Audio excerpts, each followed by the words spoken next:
இந்த தொக்கு பண்ணுறது பார்த்திங்கன்னா நம்ம நல்லெண்ணெய் தான் வந்து ஃபுல்லாகவே யூஸ் பண்ண போகிறோம்.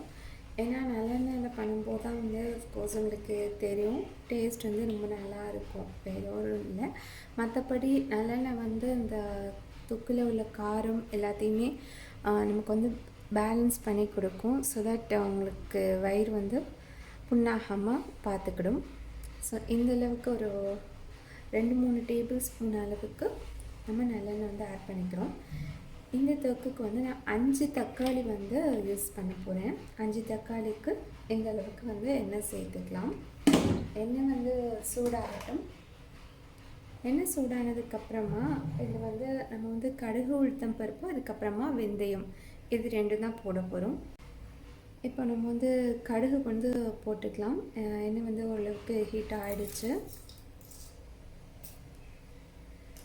கடுகும் உளுத்தம்பருப்பும் கொஞ்சமாக வந்து உங்களுக்கு பொரிஞ்சு அந்த உளுத்தம்பருப்பு வந்து கொஞ்சம் செவந்து வந்ததுக்கப்புறமா இந்த அளவுக்கு வந்து நம்ம வெந்தயம் சேர்க்க போகிறோம்.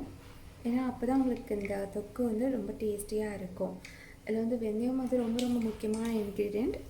ஸோ நம்ம ஆட் பண்ணியாச்சு வெந்தயம்.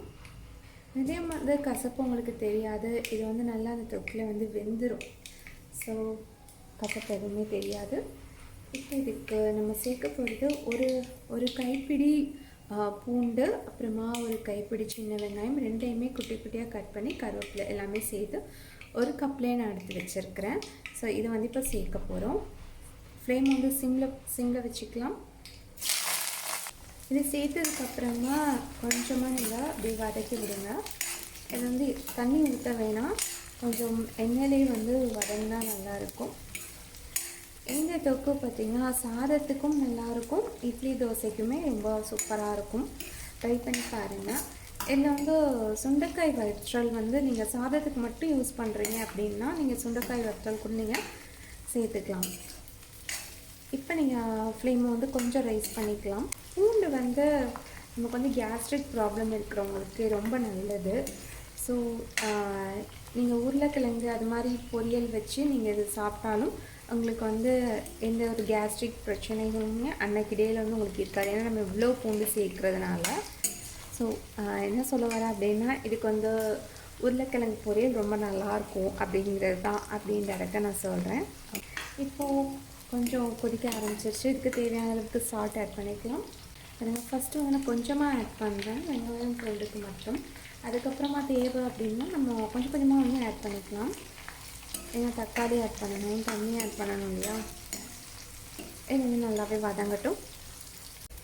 ஓகே ஃப்ரெண்ட்ஸ், இப்போது ஓரளவுக்கு செவந்து வந்துருக்கு பார்த்தீங்களா. இந்த ஸ்டேஜில் வந்து நம்ம தக்காளி வந்து அரைச்சி வச்சுருக்கிறேன். நான் ஒரு 5 பெரிய தக்காளி நல்லா அரைச்சி வச்சுருக்கேன். நல்லா பழுத்த தக்காளி எடுத்துக்கோங்க. இதுக்கு வந்து பெங்களூர் தக்காளி வந்து கொஞ்சம் டேஸ்ட்டாக இருக்கும்.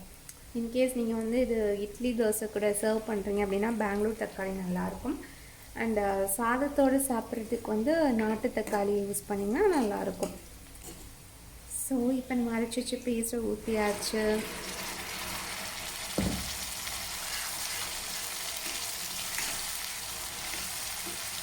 இது வந்து நீங்கள் டூருக்குலாம் நீங்கள் எடுத்துகிட்டு போகலாம். இந்த மாதிரி தொக்கு நீங்கள் தக்காளி சட்னியாக வந்து இஞ்சி பூண்டு பேஸ்ட்டெல்லாம் அரைச்சி செய்கிறத விட இந்த மாதிரி பூண்டு சின்ன வெங்காயத்தை வதக்கி தக்காளியை மட்டும் நீங்கள் அரைச்சி சேர்க்கும்போது டேஸ்ட் ரொம்ப அல்டிமேட்டாக இருக்கும். இப்போ நான் இந்த ரெசிபியில் காமிக்க போகிற ஒரு முக்கியமான மசாலா வந்து நீங்கள் வந்து அரைச்சி ரெடி பண்ணிட்டாலும் சரி. ஏன் அப்படின்னா அது வந்து ஒவ்வொரு முறை வந்து நீங்கள் புளிக்குழம்பு செய்யும்போதும் நீங்கள் அந்த மசாலா வந்து ஆட் பண்ணிக்கலாம். அவ்வளோ நல்லாயிருக்கும். இப்போ ஃபர்ஸ்ட்டு வந்து இதுக்கு தேவையான மஞ்சள் தூள் போட போகிறோம். மஞ்சள் தூள் இது வந்து வீட்டில் அரைச்ச மஞ்சள் தூள் ஃப்ரெண்ட்ஸ், சூப்பராக இருக்கும். வீட்டில் நீங்கள் மிஷினில் மஞ்சள் தூள் அரைக்க கொடுக்கும்போது ஒரு சின்ன டிப் ஃபாலோ பண்ணுங்கள். நீங்கள் அரைக்கும்போது அவங்கக்கிட்ட மஞ்சள்லாம் வந்து ஹோட்டல்ஸ் அதுக்கெலாம் வந்து பேட்சாக மொத்தமாக அரைப்பாங்க. அந்த மாதிரி டைமில் வந்து மஞ்சள் தூளை வந்து அரைச்சி வாங்கிக்கோங்க. ஏன் அப்படின்னா அந்த மாதிரி அரைக்கிற மஞ்சள் தூள் வந்து காரம் இருக்காது. ஸோ நீங்கள் வந்து மஞ்சள் தூள் வந்து பால்லையும் நீங்கள் சேர்த்து வந்து நீங்கள் குடிக்கலாம், ஏதாவது கோல்டு அது மாதிரி டைமில். அப்படி இல்லைன்னா அவங்க மசாலா அரைக்கும் போதே சேர்த்து அரைச்சிட்டாங்க அப்படின்னா நீங்கள் குழம்புக்கு மட்டும்தான் வந்து யூஸ் பண்ண முடியும். ஸோ பார்த்துக்கோங்க. இப்போ இதுக்கு தக்காளிக்கு தேவையான சால்ட், இந்த குழம்புக்கு வந்து தேவையான சால்ட் வந்து ஆட் பண்ணியாச்சு. இப்போது இதில் வந்து ஒரு 1.5 டீஸ்பூன் அளவுக்கு வற்றல் தூள், சில்லி பவுடர் வந்து ஆட் பண்ணுறேன்.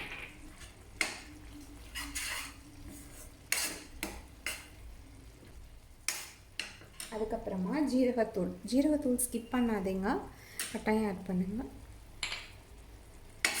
ஜீரகத்தூள் வந்து நான் எப்பயுமே வந்து வறுத்து தான் அரைச்சி வச்சுருக்கேன். அப்போ தான் உங்களுக்கு டேஸ்ட்டாக இருக்கும் குழம்பு பண்ணும்போது. இந்த டிப்பை நீங்களும் ஃபாலோ பண்ணி பாருங்கள். வாங்கினோடனே அப்படியே வெயிலில் வச்சு அரைச்சிடாதீங்க. அந்த டெக்னிக்கை விட அது வந்து நீங்கள் லைட்டாக வந்து வறுத்துட்டு அந்த வாசனை வர வரைக்கும் வறுக்கணும்னு சொல்லுவாங்களே, அந்த மாதிரி வறுத்ததுக்கு அப்புறமா அந்த ஜீரக பவுடரை வந்து நீங்கள் ஆட் பண்ணி பாருங்கள். ரொம்பவே நல்லாயிருக்கும்.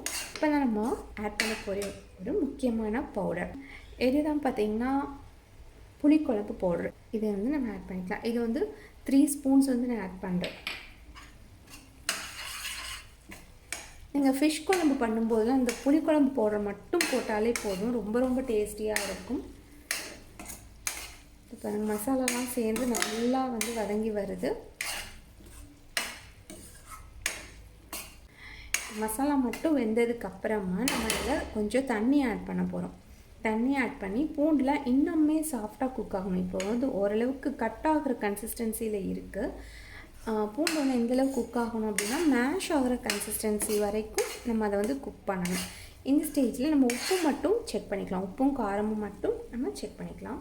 இந்த ஸ்டேஜில் நீங்கள் டேஸ்ட் பண்ணி பார்த்தீங்கன்னா கட்டாயம் ஒரு ஊறுகாய் மாதிரி இருக்கும். ரொம்ப எம்மையாக ரெடி ஆகிட்டுருக்கு ஃப்ரெண்ட்ஸ். கட்டாயம் ட்ரை பண்ணி பாருங்கள்.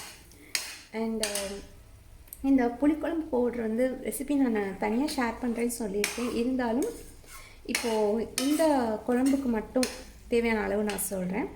ஒரு 1 கப் வந்து நீங்கள் மல்லி எடுத்துக்கோங்க. அதில் பாதி அளவுக்கு ஜீரகம், தட் மீன்ஸ் 1/2 கப் ஜீரகம், அதுக்கப்புறமா 1/2 கப் கடலைப்பருப்பு, 1/2 கப் அரிசி, அதுக்கப்புறமா ஒரு 10 வற்றல், அதுக்கப்புறமா 1 ஸ்பூன் அளவுக்கு மிளகு, 1 ஸ்பூன் வெந்தயம், 1 ஸ்பூன் கடுகு. இது எல்லாத்தையுமே நீங்கள் வறுத்து அரைச்சி வச்சுக்கிட்டு அதுலேருந்து ஒரு 3 ஸ்பூன் வந்து இது மாதிரி நீங்கள் ஆட் பண்ணிக்கலாம். கமெண்ட்ஸ்லையும் கொடுக்க நான் ட்ரை பண்ணுறேன் அளவு. உங்களுக்கு மசாலா தக்காளி எல்லாம் வெந்துருச்சு. பட் பூண்டு இன்னும் வேகணும், வெந்தால் தான் வந்து டேஸ்ட்டாக இருக்கும். நம்ம இது கூட தண்ணி ஆட் பண்ண போகிறோம். இன்னொரு கப் கூட நம்ம தண்ணி சேர்க்க போகிறோம். ஸோ 2 கப்ஸ் ஆஃப் வாட்டர் வந்து ஆட் ஆயிடுச்சு. இப்போது இந்த இந்த குழம்பு பார்த்திங்கன்னா நல்லா பாயில் ஆகி எல்லாம் வேகட்டும். நம்ம அதை க்ளோஸ் பண்ணி வச்சிடலாம். வேகும்போது நம்ம தீயை வந்து கொஞ்சமாக ரைஸ் பண்ணிவிட்டு அதுக்கப்புறமா இப்படி க்ளோஸ் பண்ணிடலாம். இப்போ பாருங்கள், நம்மளோட தொக்கை வந்து ஒரு பவுலுக்கு ட்ரான்ஸ்ஃபர் பண்ணியாச்சு. ஆஃப்டர் 10 மினிட்ஸ் நல்லா பாயில் ஆனதும் நல்லா இது மாதிரி திக்கனாகி வந்துருச்சு. பூண்டு வெங்காயம் நம்ம போட்டது எல்லாமே அவ்வளோ சாஃப்டாக வெந்து எண்ணெய் பிரிஞ்சு சூப்பராக ரெடி ஆகிடுச்சு. இது நீங்கள் வந்து இட்லி, தோசை, சாதம் எல்லாத்துக்கூடையும் வச்சு சாப்பிட்றதுக்கு அருமையாக இருக்கும். ஸோ இந்த ரெசிபி நீங்கள் ட்ரை பண்ணி பார்த்துட்டு எப்படி இருக்குங்கிறத மறக்காமல் கமெண்ட்ஸ் பண்ணுங்கள். மீண்டும் ஒரு இன்ட்ரெஸ்டிங்கான ரெசிபி அல்லது யூஸ்ஃபுல்லான இன்ஃபர்மேஷனோட உங்களை வந்து சந்திக்கிறேன். பாய், டேக் கேர். நம்ம சேனல் மறக்காமல் சப்ஸ்கிரைப் பண்ணிக்கிட்டே பாருங்கள். Bye friends.